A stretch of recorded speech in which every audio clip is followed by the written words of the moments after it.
All I can say is that the fake news just doesn't get it, do they? They don't. And you know how much the fake news loves Black Lives Matter as an organization, as a movement. They embrace it. So they're not really at all disturbed that Minion Moore, some woman named Minion Moore, now has a pretty serious job vetting Supreme Court candidates and promoting Supreme Court candidates for the Biden administration. Take a look. There's an old hand in politics, been around since the Clinton administration, but I think most fascinatingly, she is a board member of Black Lives Matter Global Network Foundation. You know about the problems with this, right? I mean, everybody is distancing themselves from Black Lives Matter. Oh, yes, and she's into all this stuff as well. Black Lives Matter has been ensnared in controversy because the leadership, well, they spent a lot of money on houses all over the place, and it's a total disgrace. Everybody knows it. Even Amazon is as woke as they come. They have distanced themselves from Black Lives Matter. They were giving them tens of millions of dollars, but they're not anymore because the charity just wasn't checking out. So Amazon is saying goodbye, Black Lives Matter. The Biden administration says hello to a senior member of its board. That's not right. And this person who supports Black Lives Matter, which is a socialist organization, which is anti-family, is now going to weigh in on our next Supreme Court justice. That's wrong. All right, also this. So there's Pete Buttigieg, fake news favorite, Secretary of Transportation, even though he doesn't know much about transportation. This guy. Oof. All right, more on why they like him in a moment, but this is in the Daily Mail. Take a look. Is this trouble? Exclusive. Pete Buttigieg accepted $250,000 in gifts from mayoral campaign donors who were later awarded $33 million in city contracts. And it's all outlined there, and gifts, cigars, alcohol, all kinds of stuff that he was getting. But here's the deal. Pete most likely did not do anything illegal. I mean, this is politics, unfortunately. This is the way the crummy system works. $250,000 and you get some contracts? Yeah, Joe Biden knows all about it. You go out, Lynn, and bundle $250,000 for me, all legal, and then you call me after I'm elected and say, Joe, I'd like to come and talk to you about something. You didn't buy me, but it's human nature. You helped me. I'm going to say, sure, Lynn, come on in. Yep, that's the way this crummy system works. You've been doing it your whole life. Pete is a little bit newer to the game, but he's learned quick. Here he is, nice guy, filling potholes, just a photo op. Turns out he's taking money and getting all kinds of gifts. Not good. Now he's the Secretary of Transportation. That is a big job. So how did he get this job? Now, the fake news I mentioned, they really love him.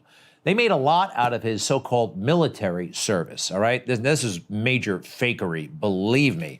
Let's go to his memoir where he talks about his arduous life in the military. The military will always be one of the highlights of my life, but the price of admission was an ongoing flow of administrativia, fancy word for paperwork. Military duty was almost like a vacation.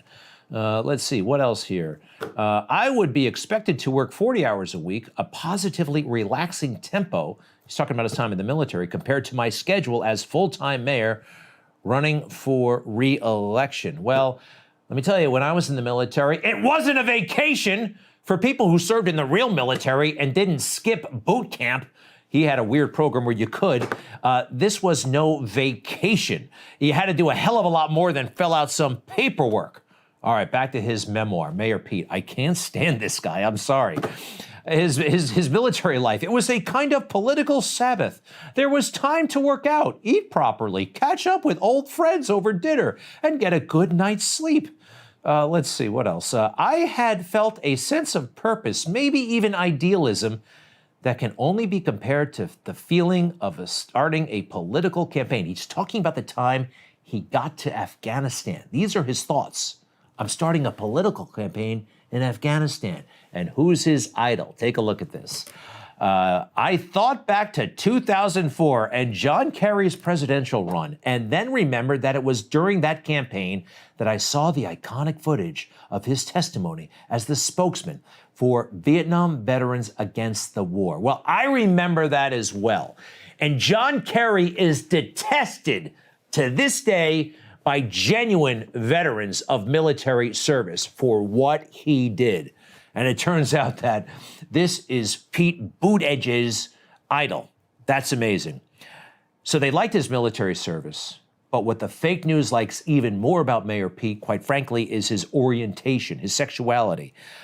I don't care. It makes no difference. But boy, oh boy, they could not stop writing, talking about it, that he was gay. Who cares? They do for some reason. And I compare and contrast Mayor Pete's, who's now Secretary Pete, his experience running for president, to a guy named Wayne Massam. Now, Mayor Wayne Massam is the mayor of Miramar, Florida. And Miramar, Florida is a pretty big town, 140,000 residents. South Bend, it's much bigger, 40,000 more people in Miramar than in South Bend. This guy ran for president in 2019, 2020 as well. He was pretty serious about it. This is Wayne Massam. Take a look. I'm passionate about the American dream because it's not a fictitious thing for me. It's real for me. Went to Florida State on a football scholarship. The legendary coach Bobby Bowden and won a national championship there. Started a construction business with my wife. We were recognized by the United States Green Building Council for building the first LEED Platinum school in the Southeast United States. I became the first African-American mayor of the city of Miramar when I unseated a 16-year incumbent. The city of Miramar actually was able to beat out China and bring jobs to our city. Hey, I'm impressed. Why didn't we hear about this guy? I mean, we never heard about him. They wouldn't let him participate in the debates. There was no Mayor Massam from Miramar, Florida. No. Why is that? Well, a big chunk of it is he came from a traditional family, has a wife, and the wife is a woman, and the media didn't have too much to write about. That's it. That's how silly this game is. Politics. Seriously, you put up the Mayor Massam next to Pete Buttigieg. Mayor Massam, he deserved a shot. And because of identity politics, it's actually funny that identity politics hurts a guy like Wayne Massam. That's not right.